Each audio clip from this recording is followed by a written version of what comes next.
Hello everyone, welcome back to my channel Babita Sharma online Sanskrit classes. तो बच्चों, हम पाठ पढ़ रहे थे राम लक्ष्मण परशुराम संवाद। तो उसका आगे का भाग पढ़ते हैं। कल हमने जहां से छोड़ा था वहीं से हम शुरू कर रहे हैं। अब देखो, यहाँ पर लक्ष्मण जी परशुराम जी से कह रहे हैं, तुम तो कालू हाकु जनु लावा, बार बार मोही लागी बुलावा। लक्ष्मण जी कह रहे हैं कि तुम तो काल को, मृत्यु को हाँक जनु लावा, हाँकना मतलब बुलाना, मृत्यु को मेरे लिए हाँक रहे हैं, बुला रहे हैं। बार बार मोही लागी बुलावा, मेरे लिए बार बार उसको बुला रहे हैं। मुझे ऐसा लग रहा है कि आप तो बार बार मृत्यु को मेरे लिए बुला रहे हैं। सुनत लखन के वचन कठोरा। अब लक्ष्मण जी के कठोर वचनों को सुनकर जो परशुराम जी थे उनको बहुत अधिक क्रोध आया। परसु सुधारी भरेऊ कर घोरा। परशुराम जी ने सुधारी मतलब संभाल कर, धरेऊ कर मतलब हाथ में, धरेऊ धारण कर लिया अपने फरसे को। उन्होंने अपने फरसे को संभाल कर अपने हाथ में धारण कर लिया। और घोरा का मतलब होता है भयानक, भयानक अपने फरसे को। अब जनी देई दोष मोहि लोगू। और परशुराम जी बोले कि अब जनी देई, अब लोग मुझे दोष मत देना।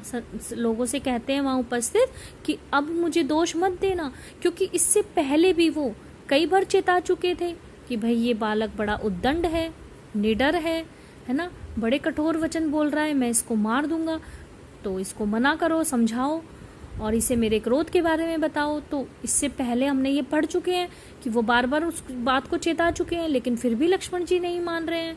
तो अब परशुराम जी कह रहे हैं कि अब जनी देई दोष मोहि लोगू, लोग अब मुझे दोष मत देना। कटुवादी बालकु बद जोगू। कड़वे वचन बोलने वाला, कटुवादी कड़वे वचन बोलने वाला, बालकु यह बालक, बध जोगु, बध मतलब मारने योग्य, मारने योग्य है, वध करने योग्य है। कड़वे वचन बोलने वाला यह बालक तो वध करने योग्य है। बाल बिलो की बहुत में बाचा।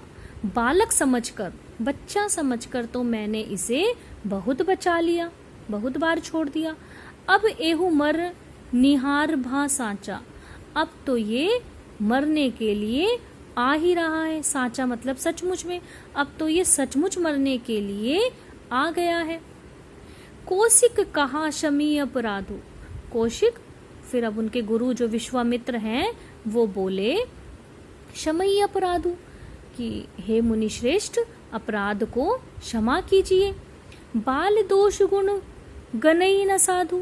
साधु लोग बालक के गुण और दोष को नहीं गिनते, बालक के गुण दोष नहीं देखते। जो सज्जन लोग होते हैं वो बच्चे के गुण दोष को नहीं देखते। तो ये तो बालक है, इसको छोड़ दो। खर कुटार में अकरुण कोही।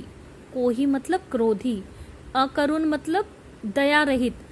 तो परशुराम जी कहते हैं कि मैं दया रहित और क्रोधी, अपने आप के लिए कहते हैं कि मुझ दया रहित और क्रोधी के आगे अपराधी गुरुद्रोही, ये गुरुद्रोही बालक अपराधी उत्तर दे रहा है, मेरे सामने ये बोल रहा है, जबकि मैं कौन हूँ, दया रहित हूँ, क्रोधी हूँ, और फिर भी ये मेरे सामने बोले जा रहा है। उत्तर देत छोड़ो बिनु मारे। और इतना होने पर भी, यानी ये मेरे को उत्तर दिए जा रहा है, उत्तर पे उत्तर दिए जा रहा है, इसको बिना मारे छोड़ दूं।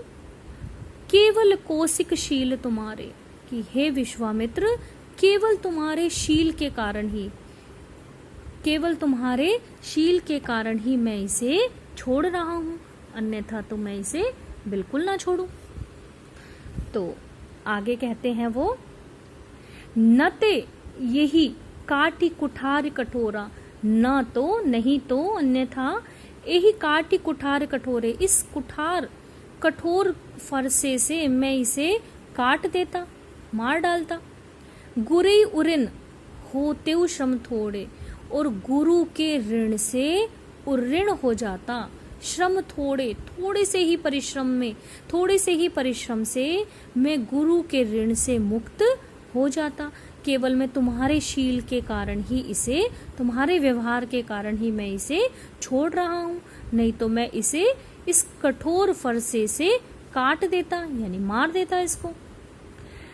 अब जो विश्वामित्र हैं, उनके जो गुरु हैं, गादि सुनु कह हृदय हंसी। अब उनकी इस बात को सुनकर हृदय हंसी, मन में हंसते हैं। मुने ही हरि हरे सूझ, और कहते हैं कि मुनि को तो हरा ही हरा सूझ रहा है।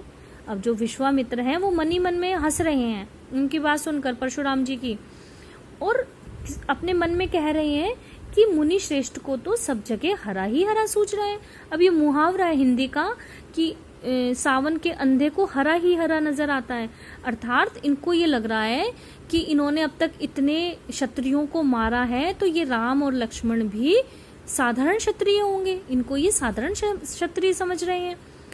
अब और वो अपने मन में सोच रहे हैं कि अयमस खांड न ऊख में, ऊख का मतलब होता है ये गन्ना, तो गन्ने से बनने वाली जो खांड है, जैसे चीनी जो है गन्ने से बनती है, तो विश्वामित्र जी कहते हैं कि ये कोई गन्ने से बनी हुई खांड नहीं है जो मुंह में डाली और घुल गई, ये तो अयमस लोहे से बनी हुई खांड है। अजहु न बूझ अबूझ, और अभी भी ये जो मुनि हैं ये ना समझ बने हुए हैं, ये इनको जान नहीं रहे, समझ नहीं रहे, पहचान नहीं रहे हैं। अब आगे कहते हैं वो, कहे वो लखन मुनि शील तुम्हारा। अब लक्ष्मण जी परशुराम जी के कठोर वचनों को सुनकर कहते हैं कि हे मुनि श्रेष्ठ, शील तुम्हारा को नहीं जान विदित संसारा, कि हे मुनि श्रेष्ठ, आपके शील को कौन नहीं जानता, सारे संसार भर में प्रसिद्ध है, वो तो पूरा संसार जानता है, आपके शील को कौन नहीं जानता। मातु पिता ही उऋण भय नीके, माता और पिता के ऋण से तो आप उऋण हो गए हैं, क्योंकि आपने इतने क्षत्रियों को मार दिया है, तो माता पिता के ऋण से तो उऋण हो गए हो आप। गुरु ऋण रहा सोच बड़ जी के, और गुरु का ऋण आपके हृदय में बड़ा, आपके हृदय को बड़ा व्याकुल कर रहा है, क्योंकि अभी इन्होंने ऊपर कहा कि मैं इसको मार देता और गुरु के ऋण से उऋण हो जाता, तो वही लक्ष्मण जी फिर उस बात को दोहरा रहे हैं कि माता पिता का ऋण तो आपने उतार दिया, बहुत सारे क्षत्रियों को आपने मार चुके हो, तो उनको मारकर माता पिता के ऋण से तो उऋण हो गए हो, और गुरु के ऋण रहा, अब गुरु का ऋण शेष रह गया है। सोच बढ़, और जो आप सोच रहे हो, जी मतलब हृदय में, आपके हृदय में उसको सोचकर व्याकुलता बढ़ती जा रही है, आपका हृदय व्याकुल हो रहा है। सो जनु हमरे ही माथे काड़ा, और वो भी आप हमारे ही माथे मड़ रहे हो, हमारे ही मत्थे मड़ रहे हो, मतलब कह रहे हो कि अगर मैं इसको मार देता तो गुरु के ऋण से उऋण हो जाता, तो वो भी आपने हमारे ही मत्थे मड़ दिया। फिर लक्ष्मण जी कहते हैं, अगर ऐसी बात है तो दिन चली गए ब्याज बढ़ बाड़ा, कि बहुत दिन बीत गए हैं, फिर तो आपने तो अभी तक मुझे नहीं मारा, अगर आप मुझे मारकर ही गुरु के ऋण से उऋण होंगे तो फिर तो बहुत दिन बीत गए, और अब तो ब्याज भी बढ़ गया होगा। अब आनिए व्यवहारिया बोली, तो कहते हैं लक्ष्मण जी कि अब आप हिसाब किताब करने वाले को आनिए, बुला लीजिए। हिसाब किताब करना, जैसे जो अकाउंटेंट होता है सारा लेखा जोखा करता है, तो कहते हैं लक्ष्मण जी कि अब आप अपने हिसाब किताब करने वाले को बुला लीजिए। तुरंत देऊ मैं थैली खोली, और मैं तुरंत ही थैली खोलकर दे दूंगा, हिसाब चुकता कर दूंगा जो भी मेरा बनता है, क्योंकि अब तो बहुत देर हो गई, ब्याज भी बढ़ गया होगा। सुनी कटु वचन कुठार सुधारा। अब फिर लक्ष्मण जी के कठोर वचनों को सुनकर, कड़वे वचनों को सुनकर परशुराम जी ने कुठार को संभाल लिया, फिर उन्होंने हाथ में ले लिया उसको और मारने के लिए उद्धत हुए उसको, कि अब बिल्कुल नहीं छोड़ने वाले हैं, वो उसको नष्ट खत्म ही कर देंगे। हाय हाय सब सभा पुकारा, और ये दृश्य देखकर सभा में सभी हाय हाय पुकारने लगे, वहां पर उपस्थित सभी राजा हाय हाय पुकारने लगे कि भाई अब क्या होगा क्या होगा। भृगुबर परसु दिखा बहु मोही, तो लक्ष्मण जी कहते हैं कि हे भृगुवर, हे भृगुकुल के श्रेष्ठ, परसु दिखावहु मोहि, आप मुझे बार बार वर्षा दिखा रहे हैं। विप्र विचारी बचऊ नृपद्रोही, नृपद्रोही मतलब राजाओं के शत्रु, हे राजाओं के शत्रु, विप्र विचारी ब्राह्मण समझकर, बचऊ मैं तो आपको बचा रहा हूँ, कि मैं तो आपको ब्राह्मण समझ के छोड़ रहा हूँ और आप मुझे बार बार फरसा दिखा रहे हैं। मिले न कबहु सुभट रन गाड़े, लक्ष्मण जी कहते हैं कि आपको मिले ना, नहीं मिले हैं, कबहु कभी, सुभट मतलब वीर, रन गाड़े, रन मतलब होता है युद्ध भूमि। तो कहते हैं लक्ष्मण जी कि आपको कभी युद्ध भूमि में वीर नहीं मिले, शूरवीर नहीं मिले हैं।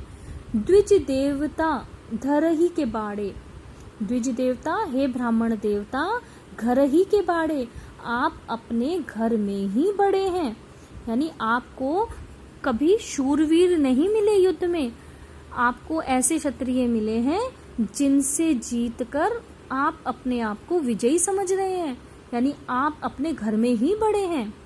अनुचित कहिए सब लोग पुकारो, अब ये बात सुनकर सभा में उपस्थित सभी लोग जोर से पुकारने लगे कि अनुचित है, अनुचित है, अनुचित कहिए, सबने कहा कि यह अनुचित है।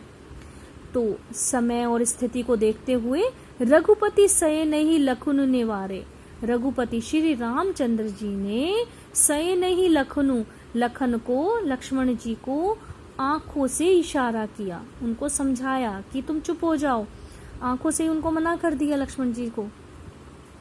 लखन उतर आहुति सरिस, भृगुबर को पुक्रसानु, बढ़त देख जल सम वचन, बोले रघुकुल भानु।